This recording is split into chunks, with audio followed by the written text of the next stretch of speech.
There is a time in every person's life when drinking water is deadly. Even as much as a few ounces is enough to kill.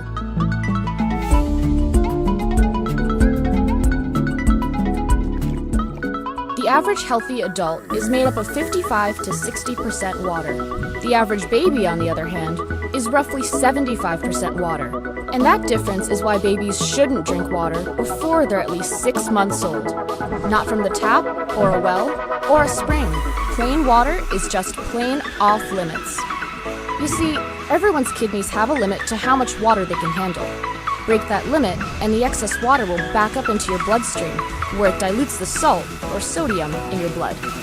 Once your blood dips below 0.4 ounces of sodium per gallon, you're at risk of a condition called hyponatremia.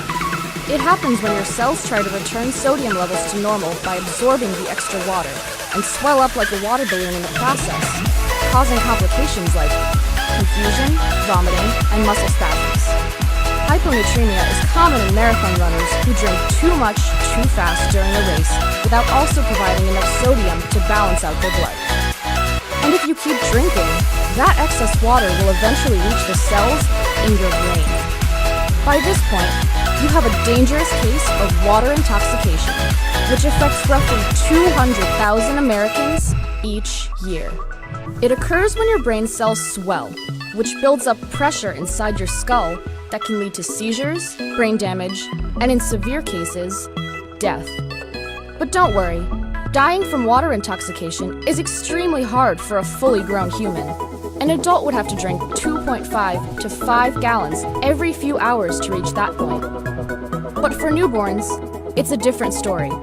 Their kidneys are about half the size of an adult's, so they can't hold much water to begin with, and it takes just a few ounces to cause problems.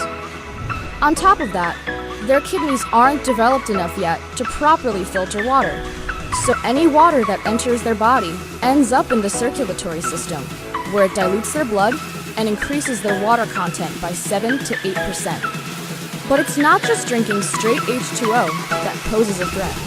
In fact, most cases of water intoxication in infants don't even involve a glass of water. A common mistake is when people dilute baby formula too much by accident, or when parents dunk their infants up and down in a swimming pool, and in the process, the infant gulps in too much water.